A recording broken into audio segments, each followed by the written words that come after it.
And a big thank you to Mark Teichner there with our Fox 5 Atlanta team. Do want to get to some of the other big stories here that we have been covering. It is 8 o'clock on the East Coast and 5 o'clock on the West Coast. Take a look at your screen here. 2 Chinese strategic bombers and 2 Russian long-range bombers were spotted flying together in patrol off the coast of Alaska this week. That prompted a joint U.S. and Canadian command to track and intercept the warplanes. NORAD releasing the information and adding the flights were not seen as a threat, but that U.S. and a Canadian fighter jet were sent up in response. This is the first known time that Chinese bombers have flown in the North American U.S. Air Defense ID zone, where aircraft are required to be identified for national security reasons. A lot to this here, so I do want to bring in a real expert to help break it down for all of us. Let's bring in Mark Chandler, the Director of Government Relations and a Professor of Practice at Coastal Carolina University, also a former senior defense intelligence official. Thank you so much, as always, for taking the time to be here with us today. You're welcome, Josh, and good morning. Good morning. Well, first off, I do want to talk a little bit about the overall picture here. Can you explain what kind of aircraft we're talking about? We know that they are Chinese and Russian aircraft, but what exactly are they? Well, Josh, these are what we call strategic bombers. The Russians had 2 Tu-95 bombers. Those have been around since the Cold War. Think about the US B-52. That's how old these bombers are, from the 50s and early 60s. The Chinese had 2 H-6 bombers. They're the exact replica and a copy of the Russian Tu-95. So they're familiar in the same type of platform and flying there. Now, one thing I will point out, that the Chinese bombers first had to fly to a Russian air base before they could meet up and then take off together to fly against the Alaskan ADIZ out there. And then they were intercepted. You had a great summary, intercepted by NORAD fighters that included F-16s, Canadian F-18s, and some US F-35s. The big question that so many people are asking, because they hear that this has happened and they say, why is this so significant? Can you answer that question for me? Well, I think you touched on it in your opening. And the biggest thing is, this is the first time these 2 countries have flown their strategic bombers, which are their nuclear capable bombers, together on a flight into our ADIZ off Alaska. It's also the first time the Chinese have ever flown that far. So this is a significant reach for both countries individually and collectively, and the Chinese have kind of upped their game at this time. So there's some strategic messaging here to the U.S. You know, the U.S. is seen as the most powerful military. It has a long global reach with our Air Force and our military capabilities. We can't underestimate, say, a Chinese or Russian military capability. They're showing us they can do it. So it's messaging to the U.S., it's messaging to our allies that they can bring the fight, if you will, to our borders. They have the capability to deliver strategic assets there. Something they're definitely trying to send that signal. And we did touch on this a little, but can you explain the area where the aircraft were actually located? I know it's known as the U.S. Air Defense Identification Zone. What is it exactly? Because I guess it's not really U.S. airspace. Well, no, and I'll touch on this. First off, every country with a coastline has what's called its territorial space. So our territory, and any nation with a coastline, extends out 12 miles. So you go out 12 miles from your coastline, that water is yours. The airspace above that, all the way to space, is your sovereign territory. These bombers never entered our territorial airspace, but they did get into the ADIZ, as you say. So that's been established probably since the Cold War. And the purpose is to allow nations to identify aircraft with enough early warning to go out there and intercept those aircraft in the ADIZ before they can take any kind of aggressive action against it. So in the old days, aircraft used to have to fly all the way into their target area and drop bombs. The irony about an ADIZ today, because it only goes out a couple hundred miles, is that the Russians and the Chinese both have cruise missile capability that they can launch from beyond the ADIZ. So we're still going to identify the threats, and we're still going to intercept them as they come into that area. A lot of people know NORAD as the Santa tracker. That's what you see every time December 24th into December 25th. But I know they do a lot more. Can you break down what the overall role of NORAD is? Well, NORAD is a combined command. It was established in the 50s between the U.S. and Canada to counter the Soviet missile and bomber threats. Some of these same bombers that were in Wednesday's incident. So when you look at that, they needed a method to identify and track any kind of missile, incoming missile, intercontinental ballistic missile coming over. The shortest path is across the top, across the North Pole and the Arctic. So you look at that aspect, and we needed that early warning. We needed fighters, so Canada and the U.S. got together. NORAD controls the North American airspace. It is that combined U.S. and Canada command. However, it works in conjunction with the U.S.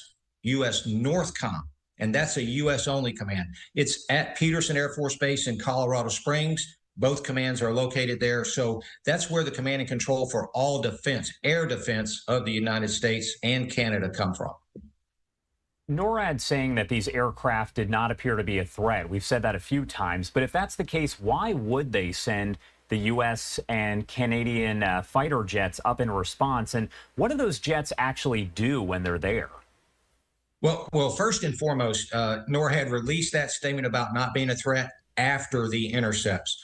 So what happens when we get early warning, and we've got early warning capabilities that can detect these long-range strategic bombers well in advance.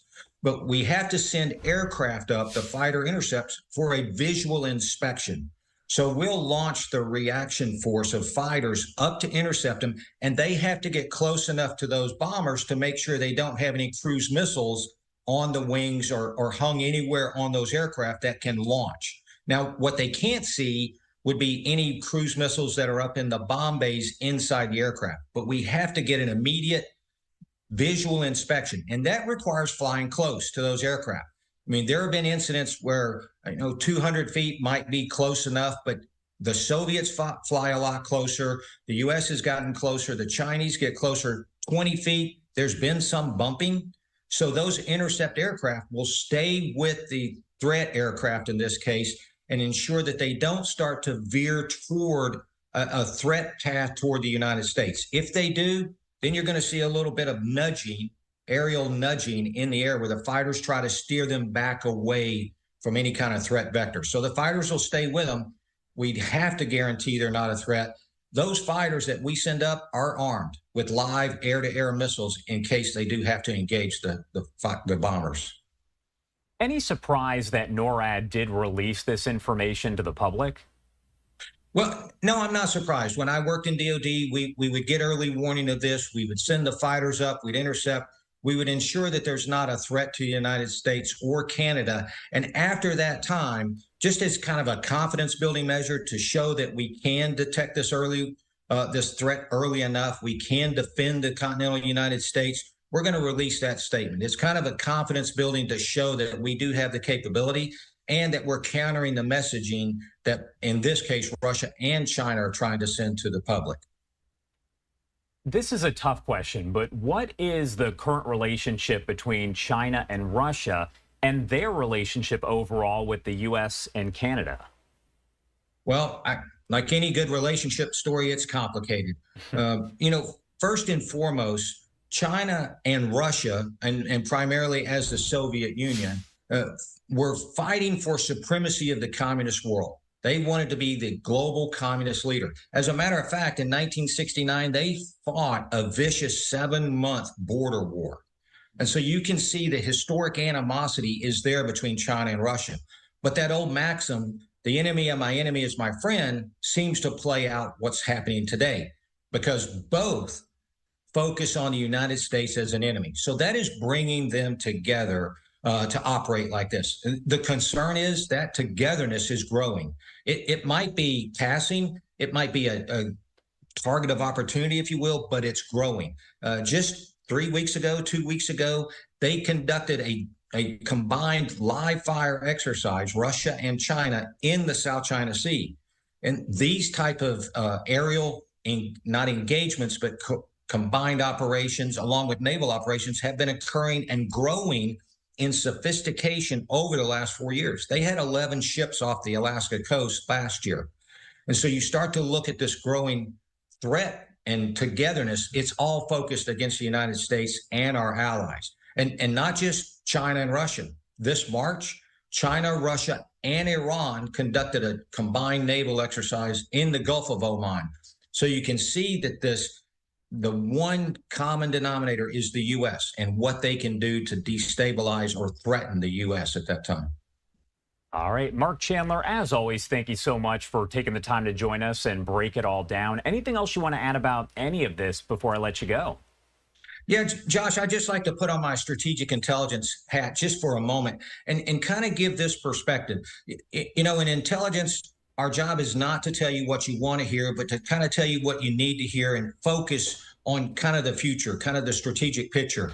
And to be honest with you, the United States right now, based on what's happening domestically and what the Chinese, the Russians, Iran are all doing, we are entering into a period between now, or actually we're in it, between now and January of a very vulnerable strategic national threat, if you will. I'm not saying that these countries are going to get together and come after us, but they are working behind the scenes to help destabilize our domestic issue. But if there's a time when the United States is vulnerable during a leadership transition or we're distracted by other factors, it's right now. And if those countries want to act individually, Russia, China, Iran, North Korea even, then they can do so now and feel that this is their advantage. If they bring together some sort of loose coalition, that's even more dangerous and distracting to the United States. So our leadership needs to pay attention externally as well as internally and prepare us for this vulnerable period for at least the next 7 months, I would say. I'm not trying to sound dramatic, but you know that's something that we look for in intelligence to try to keep our leadership informed and aware of what we might face. And that's why I like you, Mark, because you don't sugarcoat it. You tell it like it is. So we appreciate that here. All right. Thank you so much for being here with us today, as always. We appreciate it. You're welcome, Josh. My pleasure. And I hope you have a good day. You too. Thank you. And you are taking a look right there at just some of that new video that was released showing all of this as it did play out. Chanley Painter with Fox News takes a closer look at the video. We are at the ready. We will always be at the ready. We're now gaining new insights into Wednesday's joint Russian and Chinese air patrols that took place in international airspace off the coast of Alaska. The exercise marking the first time the two countries flew alongside each other in Alaska's air defense identification zone. They didn't enter our airspace. While officials at the North American Aerospace Defense Command say the flights were not seen as a threat, Biden administration officials say the activity is generating concerns in the midst of escalating international conflicts, especially in Ukraine. We're concerned about the way that China continues to fuel Russia's war against Ukraine by Chinese companies taking steps to rebuild their defense industrial base. American and Canadian fighter jets were deployed to track and intercept the crafts, which included 4 bombers. Defense Secretary Lloyd Austin believes the drills had been planned for some time. This is the 8th Joint Air Patrol organized by the two militaries since 2019, aiming at further testing and enhancing the level of cooperation between the two air forces and deepening strategic mutual trust. The joint military exercise happening in the midst of a U.S. presidential election, with officials on the lookout for ways foreign governments may try to take advantage of the upcoming political transfer of power. They're always testing us. Russian and Chinese officials say the drills were not targeting any third party and were in accordance with international law.